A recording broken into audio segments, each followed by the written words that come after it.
నైపుణ్యం డాట్ ఏపీ.gov.in వెబ్సైట్లో రిజిస్ట్రేషన్ ఎలా చేసుకోవాలనేది. సో వెబ్సైట్ ఓపెన్ చేసిన తర్వాత రిజిస్టర్ మీద క్లిక్ చేయాలి. క్లిక్ చేసిన తర్వాత జాబ్ మేళా రిజిస్ట్రేషన్ మీద క్లిక్ చేసిన తర్వాత మీకు ఇక్కడ ఆధార్ నెంబర్ అడుగుతుంది. ఆధార్ నెంబర్ ఎంటర్ చేసి నెక్స్ట్ క్యాప్చా ఎంటర్ చేసి సెండ్ ఓటీపీ క్లిక్ చేయాలి. క్లిక్ చేసిన తర్వాత మీకు మీ యొక్క ఆధార్కి లింక్ అయిన నెంబర్కి ఓటీపీ వస్తుంది. సో ఆ ఓటీపీ కోసం వెయిట్ చేస్తున్నాము. సో ఓటీపీ అనేది కొన్నిసార్లు రాకపోవచ్చు. ఎలాంటి సందర్భాల్లో అంటే మీ యొక్క మొబైల్ నెంబర్ అనేది నాట్ ఇన్ సర్వీస్, అంటే మీరు రీఛార్జ్ చేయించకపోయినా ఆధార్కి లింక్ అయిన నెంబర్ అనేది సర్వీస్లో ఉండాలి. ఆధార్కి లింక్ అయిన మొబైల్ నెంబర్ అనేది వర్కింగ్లో ఉండాలి. సో మీరు రీఛార్జ్ చేయకపోయినా సరే మీకు ఓటీపీ రాదు. ఇన్ కేసు కొన్నిసార్లు మొబైల్ నెంబర్ అనేది పోయి ఉంటుంది. సో అలాంటి సందర్భాల్లో ఏం చేయాలంటే మీ యొక్క కొత్త న్యూ మొబైల్ నెంబర్ అనేది మీ యొక్క ఆధార్కి లింక్ చేసుకోవాల్సి ఉంటుంది. లింక్ చేసుకొని అప్పుడు మీరు ఈ రిజిస్ట్రేషన్ని ట్రై చేయాలి.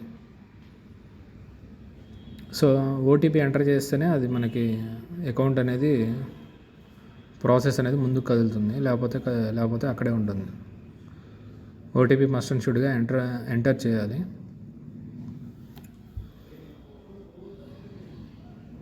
సో ఒక్కొక్కసారి ఓటీపీ రావడం లేట్ అవుతుంది. సో అలాంటప్పుడు ఏంటంటే ఓటీపీ రాలేదనుకోండి, రీసెంట్ ఓటీపీ క్లిక్ చేస్తే సో రీసెంట్ ఓటీపీ చేసిన తర్వాత ఓటీపీ వచ్చే అవకాశాలు ఉండొచ్చు.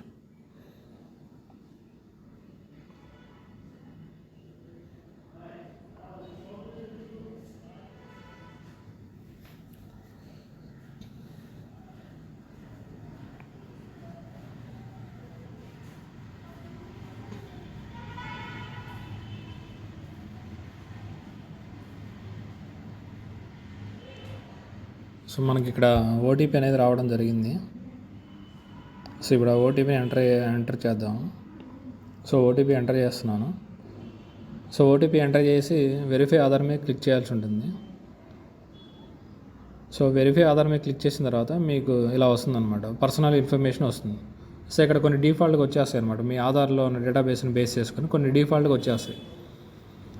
సో ఇక్కడ మీరు ఎంటర్ చేయాల్సింది మీ యొక్క ఫాదర్ నేమ్, అలానే మీ యొక్క మెరిటల్ స్టేటస్, మ్యారీడా అన్మ్యారీడా అనేది, అలానే మతం, రిలీజియన్, అలానే caste category, BCA, BCB, OC, SC, ST ఇలాంటివి. అలాగే మీరు మీ యొక్క డిజబిలిటీ, అంటే మీకు ఏమన్నా ఫిజికల్లీ హ్యాండిక్యాప్డ్ ఉన్నారా అని చెప్పేసి అడుగుతుంది. అంటే డిజబిలిటీ అంటే ఆ మీనింగ్లో వస్తుంది. సో అక్కడ సెలెక్ట్ దగ్గర ఎస్ ఆర్ నో, ఏదైనా డిజబిలిటీ ఉంటే ఎస్, లేకపోతే కనుక నో.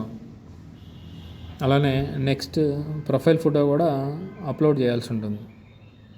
అంటే మీరు పాస్పోర్ట్ సైజ్ ఫొటోస్ ఉంటాయి కదా, సో వాటిని దగ్గర పెట్టుకొని అది స్కాన్ చేసుకొని ఇక్కడ ఫోటో అనేది అప్లోడ్ చేయాల్సి ఉంటుంది.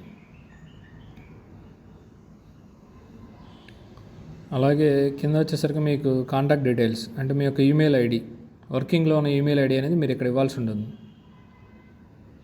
అలానే నెక్స్ట్ మొబైల్ నెంబర్. సో మీ దగ్గర వర్కింగ్లో మీరు రెగ్యులర్గా యూజ్ చేసే మొబైల్ నెంబర్ ఏదైతే ఉంటుందో ఆ మొబైల్ నెంబర్ని ఇక్కడ ఇవ్వాల్సి ఉంటుంది. అలానే మీకు సెకండ్ మొబైల్ నెంబర్ ఏదైనా ఉంటే కనుక అది ఆల్టర్నేట్ మొబైల్ నెంబర్ కింద ఇవ్వాల్సి ఉంటుంది. సో ఇక్కడ ఏదైతే మీరు మొబైల్ నెంబర్ కింద ఇస్తారో అదే యూజర్ నేమ్ కింద తీసుకుంటుంది. లాగిన్ క్రెడెన్షియల్స్లో యూజర్ నేమ్ అనేది మీరు ఏదైతే ఎంటర్ చేస్తున్న మొబైల్ నెంబర్ ఉంటుందో అదే యూజర్ నేమ్ కింద వస్తుంది. చూడండి, ఇక్కడ మీరు అబ్జర్వ్ చేయొచ్చు కూడా. మీరు అక్కడ మొబైల్ నెంబర్ దగ్గర ఎంటర్ చేస్తూ ఉంటే ఇక్కడ యూజర్ నేమ్ దగ్గర మీరు ఎంటర్ చేస్తున్న మొబైల్ నెంబర్ ఇక్కడ కనిపిస్తుంది. నెక్స్ట్ ఆల్టర్నేట్ మొబైల్ ఉంటే ఆల్టర్నేట్ మొబైల్ నెంబర్ ఎంటర్ చేయాలి, అది మ్యాండేటరీ కాదు. సో ఉంటే కనుక డెఫినెట్గా ఆల్టర్నేట్ మొబైల్ నెంబర్ కూడా ఇక్కడ ఎంటర్ చేయండి. పాస్వర్డ్ అనేది మినిమం 8 డిజిట్స్ ఉండాలి. సో ఫస్ట్ లెటర్ అనేది క్యాపిటల్ లెటర్ ఉండాలి. సపోజ్ రవికుమార్ ఉన్నారనుకోండి, సపోజ్ Ravi@1234 అని పెట్టవచ్చు. ఆర్ క్యాపిటల్ లెటర్ ఉండాలి, Ravi@1234. సో $$ ఇవన్నీ స్పెషల్ క్యారెక్టర్స్. అలానే నెంబర్స్ కూడా ఉండాలి.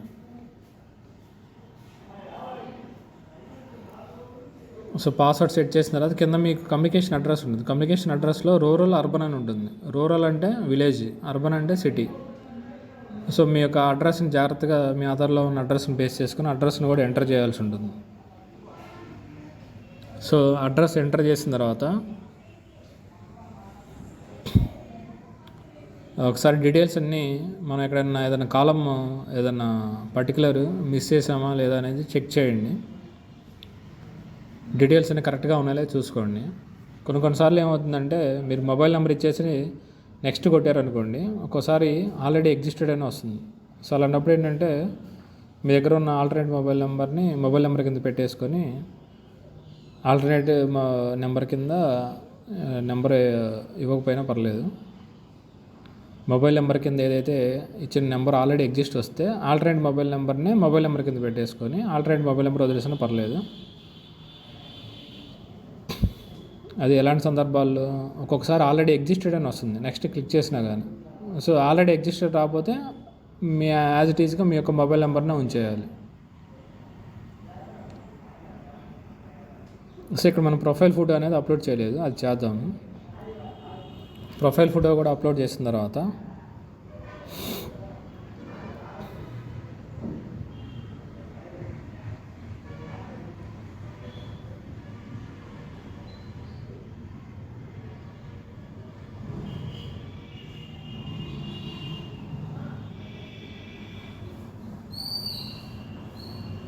సో ప్రొఫైల్ ఫోటో అనేది అప్లోడ్ చేయడం జరిగింది. సో అప్లోడ్ చేశాను కాబట్టి అక్కడ నాకు వాట్సాప్ ఇమేజ్ అని చెప్పేసి ప్రొఫైల్ ఫోటో దగ్గర చూపిస్తుంది. అంటే నేను అప్లోడ్ చేసిన ప్రొఫైల్ ఫోటో యొక్క ఫైల్ నేమ్ అది.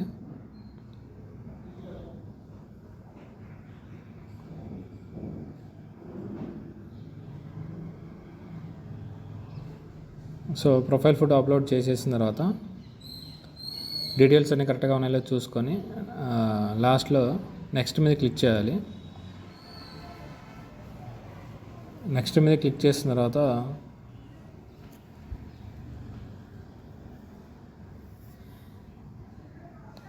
సెలెక్ట్ ఇంట్రెస్టెడ్ సెక్టార్ అని చెప్పేసి అడుగుతుంది నెక్స్ట్ మీద క్లిక్ చేసిన తర్వాత.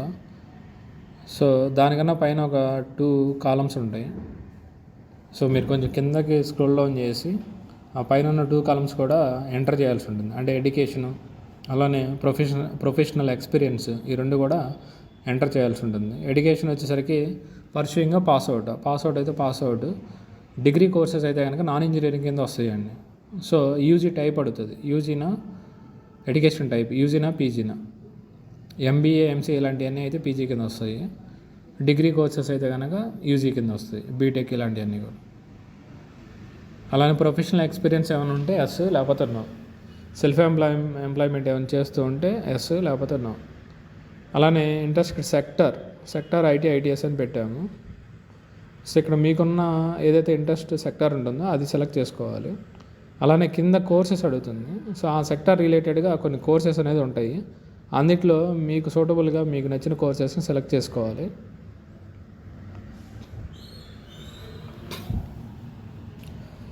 సెలెక్ట్ చేసుకొని ఫైనల్గా ఒకసారి డీటెయిల్స్ని చెక్ చేసి సబ్మిట్ చేసిన తర్వాత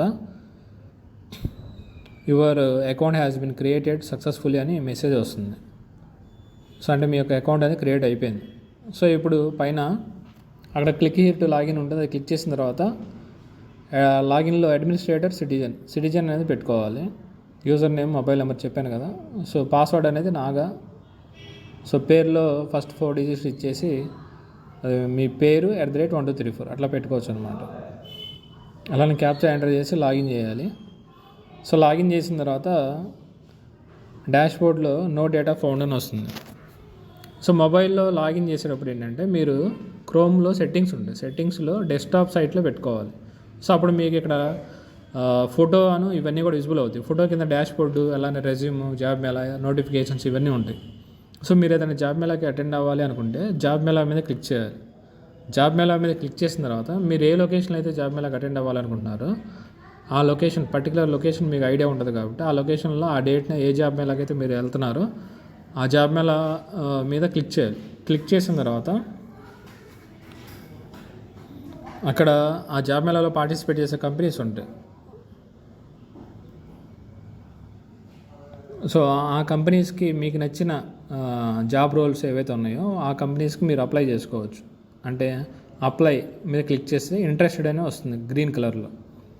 సో నెక్స్ట్ సబ్మిట్ కొట్టారనుకోండి, మీరు సక్సెస్ఫుల్గా ఆ జాబ్ మేళాకి సంబంధించిన పోస్టింగ్స్కి అప్లై చేసినట్టుగా పైన మెసేజ్ వస్తుంది. సో ఇప్పుడు ఏంటంటే మీరు ఏదైతే జాబ్ మేళాకి అప్లై చేశారో మళ్ళీ దాని మీద క్లిక్ చేస్తే మీకు ఇక్కడ వ్యూ అడ్మిట్ కార్డ్ అని విజిబుల్ అవుతూ ఉంటుంది. సో దాని మీద క్లిక్ చేసి మీరు అడ్మిట్ కార్డ్ అనేది డౌన్లోడ్ చేసుకోవచ్చు. ఆ జాబ్ మేళాకి ఏదైతే అప్లై చేశారు కదా, సో దానికి సంబంధించి అడ్మిట్ కార్డ్ అనేది డౌన్లోడ్ చేసుకోవచ్చు అనమాట. ఇదిగోండి ఈ విధంగా వస్తుంది. సో దాన్ని డౌన్లోడ్ చేసుకొని మీరు ఆ కాపీని జాబ్ మేళా దగ్గర రిజిస్ట్రేషన్ కౌంటర్లో చూపించేసి జాబ్ మేళాలో పార్టిసిపేట్ చేయవచ్చు అనమాట. సో దీన్ని మీరు ఫోన్లో చూపించినా పర్లేదు, లేకపోతే ఏదైనా ఒక ప్రింటెడ్